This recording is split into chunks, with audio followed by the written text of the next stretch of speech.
సినిమాను లింక్ చేస్తూ కోర్స్ తమిళనాడులో సినీ నటులే ముఖ్యమంత్రులు అయ్యారు, రాజకీయాలని శాసించింది కూడా వాళ్ళే. విజయ్ తోటి మళ్ళొకసారి ప్రూవ్ అయిపోయింది. ఒక ఎంజీఆర్ చరిత్రను ఇక్కడ తీసుకొచ్చారు.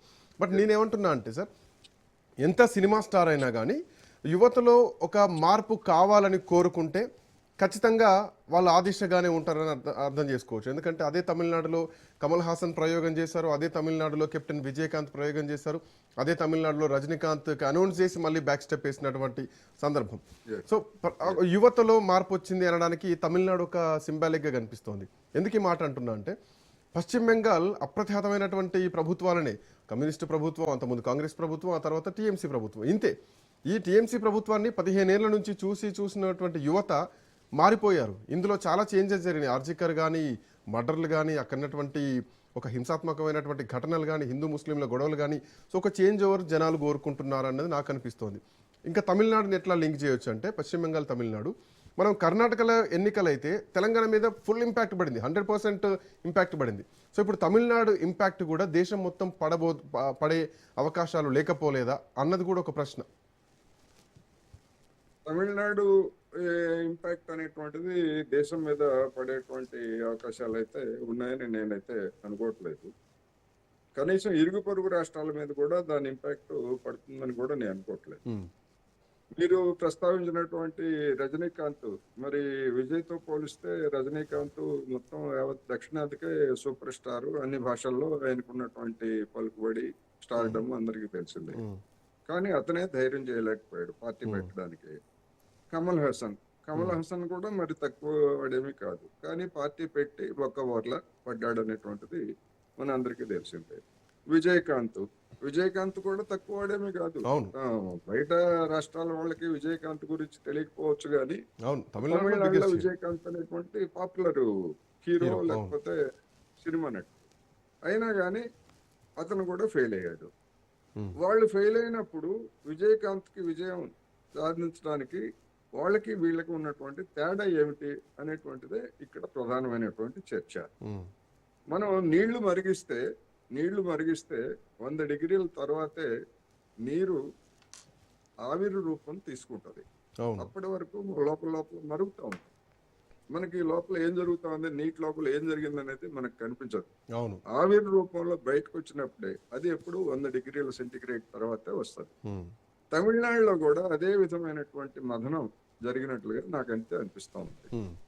ఒకటి, డిఎంకే అంటే కరుణానిధి మరణించిన తర్వాత, లేకపోతే జయలలిత మరణించిన తర్వాత అధికారానికి వచ్చినటువంటి వాళ్ళ తీరుతెన్నులు ఇవన్నీ చూసిన తర్వాత జనంలో తలెత్తినటువంటి అసంతృప్తి అనేటువంటిది గడిచినటువంటి 5 సంవత్సరాల్లో డిఎంకే పాలన మీద, లేదా డిఎంకే నాయకుల తీరు మీద వెల్లడైనటువంటి అసంతృప్తి, దానికి ప్రత్యామ్నాయంగా ముందుకొచ్చినటువంటి అన్నా డిఎంకే లేదా బీజేపీ రాజకీయాలను కూడా జనం నిశ్చితంగా పరిశీలించిన తర్వాత మచ్చలేనటువంటి ఒక హీరో నాయకుడు చూద్దాం, ఒక అవకాశం ఇచ్చి చూద్దాం. వీళ్ళందరినీ మనం ఎప్పటి నుంచో చూస్తున్నాం కదా, గడిచినటువంటి 60-70 సంవత్సరాలుగా వీళ్ళందరినీ మనం చూస్తున్నాం, డిఎంకే అన్నా డిఎంకే వాళ్ళని. అందుకని ఒక అవకాశం ఎందుకు ఇవ్వకూడదు ఇతనికి అనేటువంటిది. అతనికి వచ్చినటువంటి ఓటింగ్ శాతం కూడా 35% మొత్తంగా చూసినప్పుడు. అందుకని యూత్ లో వచ్చినటువంటి అటువంటి ఒక చేంజ్. రెండోది, ప్రభుత్వం మీద అసంతృప్తి. మొత్తం ఇప్పుడు చెన్నై నగరం అనేటువంటిది డిఎంకేకు పెట్టని కోట. చెన్నై నగరంలో పారిశ్రామిక కార్మికులు, లేకపోతే ఇటువంటి వాళ్ళందరూ ఎక్కువగా ఉన్నటువంటిది. దానికి యూనియన్లు ఉన్నాయి, అన్నీ ఉన్నాయి. కానీ అటువంటి నగరంలో కూడా మొత్తం డిఎంకే తుడిచిపెట్టుకుపోయింది అంటే వివిధ సామాజిక తరగతుల్లో యూత్ లో ఉన్నటువంటి అసంతృప్తి లేదా పెరుగుతున్నటువంటి సమస్యలు, ఇవన్నీ కూడా విజయ్కి ప్లస్ అయ్యాయి. అందుకనే ఆ విధమైనటువంటి ఫలితం వచ్చిందనేది నా అభిప్రాయం. అంటే సార్, ఒక ప్రాంతానికి పరిమితం అవుతున్నారు ముఖ్యమంత్రులు, వాళ్ళ నియోజకవర్గాలకే చేసుకుంటున్నారు అన్నది కూడా కొన్ని సందర్భాల్లో ఉంటుంది. కేసీఆర్ విషయంలో సిద్దిపేటకే చేసుకున్నారు, గజ్వేల్కే చేసుకున్నారు. కామారెడ్డిలో ఓడించారంటే కేసీఆర్ గజ్వేల్ నుంచి వచ్చారు కదా, కామారెడ్డిలో ఓడించారు. Point number 1. ఇంకోటి ఏంటంటే, ఒక ముఖ్యమంత్రి మా దగ్గర పోటీ చేస్తున్నారంటే రేపు పొద్దున మా నియోజకవర్గం కూడా బాగుపడతా అన్నటువంటి ఉద్దేశం ఆ ప్రజలకు ఎందుకు రావట్లేదు అన్న పాయింట్ ఒకటి. అండ్ 1996 తర్వాత ఒక పవర్ఫుల్ సీఎంగా అప్పటికే జయలలిత ఉంది. బొర్గూరు నియోజకవర్గంలో ఓటమి పాలయ్యారు. ఈవెన్ అదే కల్వకుర్తిలో ఎన్టీఆర్ ఓటమి పాలయ్యారు. ఇదే కామారెడ్డిలో కేసీఆర్ ఓటమి పాలయ్యారు. రబ్రిదేవి ఓటమి పాలయ్యారు. చాలామంది శిబు సోరెన్ ఓటమి పాలయ్యారు. అటు మధ్యప్రదేశ్లో కూడా ఒకనొక సందర్భంలో ఓటమి పాలయ్యారు. తమిళనాడు ఇంకా లేటెస్ట్ ఎగ్జాంపుల్. ఏమంటుందంటే ముఖ్యమంత్రులుగా అయిన తర్వాత వాళ్ళ సొంత నియోజకవర్గాల్లో ఓటమిని ఎట్లా చూడాలి? ఇది ప్రభుత్వం మీద వ్యతిరేకతను చూడాలా, లేదంటే నియోజకవర్గ ప్రజలు కూడా వాళ్ళను వద్దనుకుంటున్నారన్నటువంటి లెక్కను చూడాలా? ముఖ్యమంత్రుల వ్యవహార శైలిలో ఎలాంటి మార్పులు వస్తే ప్రజలు ఇలాంటి తీర్పిస్తారు?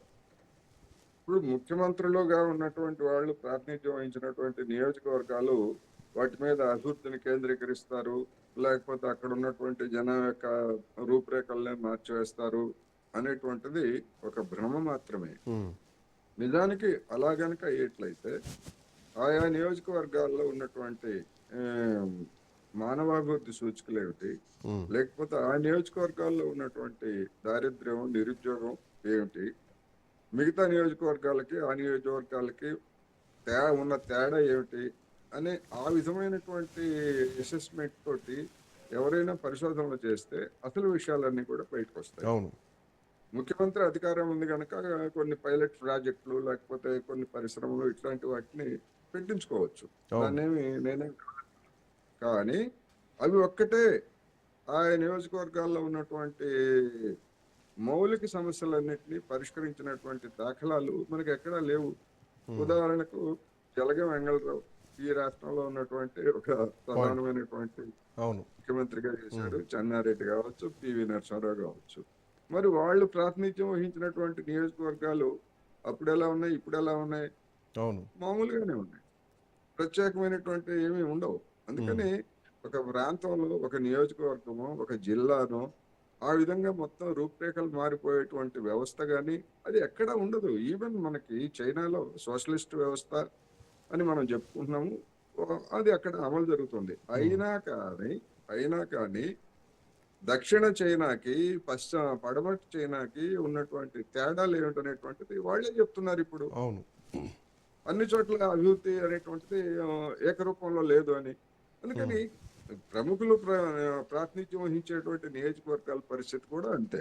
అందుకనే మీడియా ఇట్లాంటి వాటి మీద ఒక ప్రత్యేకమైనటువంటి ఒక సర్వే, ఒక సమగ్రమైనటువంటి విశ్లేషణలు చేస్తే అనేకమైనటువంటి ఆసక్తికరమైనటువంటి అంశాలు వెలుగులోకి వస్తాయి. అందుకనే జనంలో ఉన్నటువంటి అసంతృప్తి నేను ముందే చెప్పినట్టుగా ప్రత్యామ్నాయంగా ఎవరైనా ముందుకు వస్తే ఎవరైనా కానీ ఓడిపోతారు. అది వాస్తవం. సరే, ఇదే తమిళనాడును ఒకసారి ఎగ్జాంపుల్ తీసుకుందాం మనం. ఎందుకంటే ఒక 50 ఏండ్ల చరిత్ర డిఎంకే, ఏఐడిఎంకే రాజకీయ పార్టీల మధ్యలోనే ప్రభుత్వం మారుతూ వచ్చింది. ఇప్పుడు ఒక కొత్త చేంజ్ ఓవర్ వచ్చింది. సో ఏదేమైనా కానీ యువత మార్పు కోరుకుంది. ఇక నుంచి తమిళనాడులో ఒక కొత్త తరహా పాలిటిక్స్ రాబోతున్నాయి అనుకోవచ్చా? ఏఐడిఎంకే, డిఎంకేల పరిస్థితి ఏమిటి, టీఎంసీ పరిస్థితి ఎట్లా ఉండొచ్చు అనుకుంటున్నారు? ఎందుకంటే అక్కడ భారతీయ జనతా పార్టీ చాలా చేంజ్ ఓవర్ చూపించేటువంటి ఛాన్సెస్ ఉన్నాయన్నటువంటిది కూడా వినిపిస్తోంది. సో ఈ పార్టీల పరిస్థితి ఏంది భవిష్యత్తులో? శ్రీకాంత్ గారు, 1990 వరకు ఈ దేశంలో అనుసరించినటువంటి ఆర్థిక విధానాలు వేరు, 1990 నుంచి అనుసరిస్తున్నటువంటి ఆర్థిక విధానాలు వేరు. అప్పటి వరకు కేంద్రంలో ఎవరు అధికారంలో ఉంటే డిఎంకే అయినా కాంగ్రెస్, అన్నా డిఎంకే అయినా కాంగ్రెస్ తోటి జతకట్టాయి, బీజేపీ తోటి కూడా జతకట్టిన సందర్భాలు ఉన్నాయి. ఎందుకు అంటే కేంద్రంతో సఖ్యతగా ఉంటే కేంద్రం నుంచి పెట్టుబడులు వస్తాయి లేదా పరిశ్రమలు వస్తాయి అనేటువంటి నేరేటివ్ అప్పుడు పెద్ద ఎత్తున నడిచింది. ఇప్పుడు ఆ కేంద్రం 1990 దశకం నుంచి పెట్టుబడులు పెట్టడం నిలిపేసింది. ఆ తర్వాత హైదరాబాద్లో కావచ్చు, బెంగళూరులో కావచ్చు, చెన్నైలో కావచ్చు, ఒక రక్షణ రంగానికి సంబంధించినటువంటి కొన్ని పరిశ్రమలు, అదేవిధంగా ఎరువులకు సంబంధించినటువంటి కొన్ని పరిశ్రమలు తప్ప మిగిలినటువంటి ప్రభుత్వ రంగ పరిశ్రమలను పెట్టడం అనేటువంటి పెట్టుబడులు పెట్టడం ఆపేసినాయి. అందుకని ఓవర్ ఏ పీరియడ్ తమిళనాడులో కూడా ఇంకా కేంద్రంలో సఖ్యతతో ఉంటే ఏమొస్తుంది? ఇప్పుడు గతంలో కాంగ్రెస్ పార్టీ చేసిన గేమ్ అదే, మీరు మాతో ఉంటే మీ రాష్ట్రానికి మేము పెట్టుబడులు ఇస్తాం. ఇప్పుడు బీజేపీ కొత్తగా ఏం చెప్తా ఉంది? 2 ఇంజన్ల పాలన, మాతో కనుక మీరు ఉండేట్లయితే మీకు అభివృద్ధి ఇస్తాం. ఏం అభివృద్ధి ఇస్తారు వీళ్ళు? ఏం అభివృద్ధి ఇచ్చేది ఏం ఉండదు. నేను చెప్పినట్టుగా కేంద్ర ప్రభుత్వం ఏమైనా పెట్టుబడి పెడుతుందా 2 ఇంజన్ల పాలనలో? ఉత్తరప్రదేశ్కి ఏమైనా కేంద్రం పెట్టుబడి పెట్టిందా? రైట్. గుజరాత్కి ఏమైనా పెట్టుబడి పెట్టిందా? ఏం లేదు కదా. అందుకని ఆ నేరేటివ్ అనేటువంటిది క్రమంగా అంతరించిపోతా ఉంది. ఆ నేరేటివ్ అంతరించిపోయిన తర్వాత రెండోది తమిళనాడులో ఉన్నటువంటి ఒక ప్రత్యేకమైనటువంటి పరిస్థితి ఏమిటంటే ద్రావిడ అనేటువంటి ఒక అస్తిత్వ భావం. రైట్. ఆ అస్తిత్వ భావం అనేటువంటిది కూడా క్రమంగా అంతరించిపోతుంది. Right sir. సో మేబీ మీరు అన్నట్టు మహిళా అస్తిత్వ భావం అంతరించిపోతుంది అనడానికి యువతలో మార్పు వచ్చింది. ఇప్పుడు విజయ్ గెలుపు రూపంలో కొంత కనిపిస్తోంది కూడా వాస్తవానికి. మనకు కనిపిస్తా ఉంది కదా, Right. మనకు కనిపిస్తా ఉంది కదా. అందుకని అస్తిత్వ భావనలు అనేటువంటివి అవి కొంతకాలం 1-2 సార్లు పనిచేస్తాయి. తెలంగాణ అస్తిత్వ భావన అనేటువంటిది బీఆర్ఎస్ పార్టీకి 2 సార్లు అధికారం ఇచ్చింది. పాయింట్. ఇప్పుడు మళ్ళా కవిత గారు కానీ లేకపోతే అదే బీఆర్ఎస్ కానీ మరొకళ్ళు కానీ మళ్ళా తెలంగాణ సెంటిమెంట్ ముందుకు తీసుకొస్తే రైట్. అది వర్కౌట్ అవుతుందా అంటే రైట్. 100% వర్కౌట్ కాదు. రైట్. థ్యాంక్ యూ కోటేశ్వరరావు గారు, థ్యాంక్స్ ఫర్ జాయినింగ్. సో ప్రజలు తెలుసుకుంటే అది ఎవరైనా కానీ ఎమ్మెల్యే అయినా, మంత్రి అయినా, ముఖ్యమంత్రి అయినా, ప్రధానమంత్రి అయినా మట్టి కనిపిస్తారని చెప్పడానికి స్టాలిన్ ఎగ్జాంపులే, మమతా బెనర్జీ ఎగ్జాంపులే ప్రధానంగా కనిపిస్తుంది. చరిత్రలో ఇంకా చాలామంది ఉన్నారు. జయలలిత కానీ, రబ్రీదేవి కానీ, ఎన్టీఆర్ కానీ, కేసీఆర్ కామారెడ్డిలో పోటీ చేసినటువంటి కేసీఆర్ కానీ, ఏదేమైనా కానీ ప్రజా తీర్పే అంతిమం అన్నది తమిళనాడు, పశ్చిమ బెంగాల్ ఎన్నికలతో స్పష్టంగా కనిపిస్తుంది. That's all for now. Next updates continue అయితే కీప్ వాచింగ్ రాజ్ న్యూస్.